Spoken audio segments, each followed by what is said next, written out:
People, deluded, I'm back again. Now, Everton obviously just beat us 1-0, and I saw some things from a tactical point of view which kind of got me thinking, and I thought I'd share my points with you lot, as football fans do. Of course, it's disappointing to lose, and anyone could have saw the reason we lost today. And yeah, man, just let me offer my thoughts. First and foremost, I'm slightly out of shot here to a degree, but as you can see, we have the two teams, sorry. Obviously, Everton are in blue, we're in green. My red ran out, people. But they won the midfield battle. Now, we lined up, obviously not everybody is in there. It's not to scale, of course, but I feel they were superb. I feel, first and foremost, their fullbacks, man. They were getting forward at will. They were supporting at will. Obviously, my man on the left-hand side was involved. A big reason as to why we kind of lost is obviously Ozil wants to go inside. Mkhitaryan didn't spend much time on the flank either. So if they're both covering narrow, either fullback has more joy to get higher and higher up the field. And if we say they're here and support their teammates here and here, you can see how 2v1 situations. And it's no surprise that Cola was stressed out in the first half and Monreal was in the second half. A big point as to what I like to see as well, these two men in the midfield won the battle against these two, because obviously these lot were coming higher up the field. And also a big reason as to why they won today as well. In fact, before we get onto that, how many times did we see the diagonal balls, people? They were just hitting balls over the top into the diag, especially into Cola's space. But I feel these two, well, not exactly Sigurdsson. Well, Sigurdsson to a degree, but Richarlison when he came inside as well, winning the balls in the in up front, physical battle against Socrates and to a degree Mustafi. Calvert-Lewin won it all, people, for me. He relished everything. Every battle 50-50, he won it. And that was able to get knocked down into Sigurdsson. And Sigurdsson also helped to press. They pressed as a 4, people. It was a 4-4-2, but it's like Richarlison kind of went. Bernard, not to sell Bernard short, because he did, especially him against Maitland-Niles. Sigurdsson as well. And obviously my man, it became like a flat back 4 to a degree of sorts against us, people. So if I slide this about away from us, we've done that. I can actually make a better example. I didn't plan it. So what I was trying to say is you on a regular basis, you saw something along the lines of this.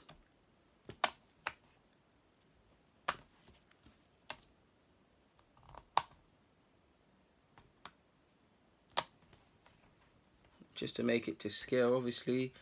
Yeah, they pressed as a 2. Had them two up there. And to exaggerate it, no, we don't need to exaggerate it any further. But it's no surprise, people. This is how they kind of pressed. They were aggressive. It didn't matter if it was the fullbacks or Richarlison and Bernard, partners Sigurdsson and Calvert-Lewin. They were aggressive. We couldn't get out, people, especially when you play like this. Do you see what I'm saying, people? So if Lacazette's here, he's not going to get onto the ball, people. Lacazette had no joy because we were out of the game. Their men there in midfield, Gomez and Gay, they won their midfield battle against us. When our midfield was in possession, obviously because of how they're pressing, we can't get out of our own half. We really struggled in the first half to get out of this half. Anytime we got the ball, it was backwards or it was hot potato, or they were forcing us to kick it out wide, forcing errors sort of thing, people. And also on that topic as well, you could clearly see the high line that they know we play a high line, but they had a game plan to kind of capitalize for want of a better word against it. Because how many times did you see on average? You probably saw, let's say realistically, Cola would be there, so that would mean Monreal here, Monreal more here, Socrates, and then you've obviously got Mustafi. You'd probably have Maitland-Niles about here. In a foot race, you have obviously Calvert-Lewin, Richarlison, you had Bernard, you had another Everton player, you had the man in possession, and let's say Pickford, people. How many on a kick? Obviously, because of how we play, I'm not getting at the high line. Because of how Arsenal like to play against sides, a high line is sort of what we have to take, people. How many times did you see? It didn't matter if it was, and I don't want to draw on this, but I'm going to, Pickford, long balls, into channels, people. Into channels. Over the top, him over the space. Do you see it, people? They were getting in a foot race because for one, Calvert-Lewin, he's on it in the air. How many times did you see he'd win it here, knock down to my man or knock back, and then make that run forward? He's onside as well, people, and we were tracking back. How many fouls did you see Socrates have to concede? So they were consistently capitalising on that, people, springing it forward, getting us in foot races. Because if you're Socrates or Mustafi, you don't want to be in a foot race with Calvert-Lewin or Richarlison. And if you're them two, you'd fancy yourself, and Bernard as well. And they were able to capitalise on the spaces, people. Notice how I've said space. Let's say this is the fullback now. Where's Kohler? Kohler's nowhere to be seen. Maitland-Niles, because of how he's playing in the system, had to do a lot of recovery. And Bernard gave him a lot to think about in that regards, people. So I give credit to Everton's game plan, because they were consistently trying to find balls over the top, balls into Diaz, capitalise on our high space, on our high line, sorry, in the space in behind. I felt they were brave in midfield ultimately because they worked hard. I feel they were galvanised as well. And to be honest, Dijon, the long throw, he kind of warned us. We had a similar situation that we dealt with, and the marking for that goal really let me down, people, because of course I'm no expert, and if that's what they're being told to do, which I don't believe, I feel Emery told them to do something better than that, it's a poor goal to concede. Now, it's obviously not to scale. I'll try my best to exaggerate it, people, but the throw in Dijon is about here. Forgive me if I'm butchering his name, but whoever won the initial throw-in is actually here. Maitland-Niles is about here. Again, not to scale, people. You had El Nene about here. You had Kohler about here. Couple Everton man for decoration. But it's a catalogue of errors, people. And it's a poor goal to concede, to be fair with you. I'm actually the most annoyed with El Nene. I'm annoyed with Maitland-Niles and Mustafi purely because you know the throw is going to be long, people. You know he's trying to hit my man. What should happen, again, it's not to scale, people, so if I come off the field, imagine, use your brain. But what should happen, people, as I was told as a fullback, this guy wants to win it. Stand on his heels, I mean his toes. That allows him to get behind or be free sort of thing. I mean, not free, I'm talking nonsense there. Get on his heels. You mark him from behind, and you mark the space, / win the ball in the air. That's El Nene, people. That's Mustafi, and that's Maitland-Niles. That's what should happen. What actually happens is they leave space.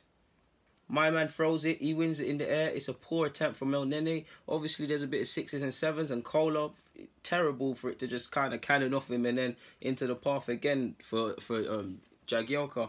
It's a poor goal to concede, and we were warned. Like, go and watch the game again, people. We were warned that long throw happens before it happens. We were warned. In the build-up, I did feel the ball went off as well. I have to watch it again, but I did feel the ball went off. Who knows? Ultimately, I feel we didn't create, and we got in behind. We had nice possession, but I don't feel we created enough quality chances. Ultimately, we didn't ask any real questions of Pickford enough, in my opinion, to be honest. We were poor, man, but I want to give credit to Everton. I feel where we lacked ruthlessness from start to finish, the energy was right. Diagonal balls over the top. The application, Calvert-Lewin is probably going to have all bruises and stuff in his back, man. He was winning everything in the air, winning fouls for the team. Richarlison worked well. Sigurdsson as well. To be fair, they probably even... It's only 1-0, but it could have been 3 or 4 to Everton, people, as you saw. Second half, it got a bit nonsensey and partisan. Not Maitland-Niles, well, Maitland-Niles as well, but Monreal's getting skinned in the second half. He's not really being supported. Our standards are dropping. Aaron Ramsey, I feel he was one of the better players off the bench, but I can't really defend what he was doing in that he's stopping and waiting for the foul on the edge of our area when they have a goal-scoring opportunity. Collectively throughout many members of that team, when we're trying to break, holding onto the ball too long, under-hit passes, over-hit passes, and we're being counted as a result. So in terms of our poor start, the application wasn't quite there, or the quality at higher levels wasn't quite there from us today.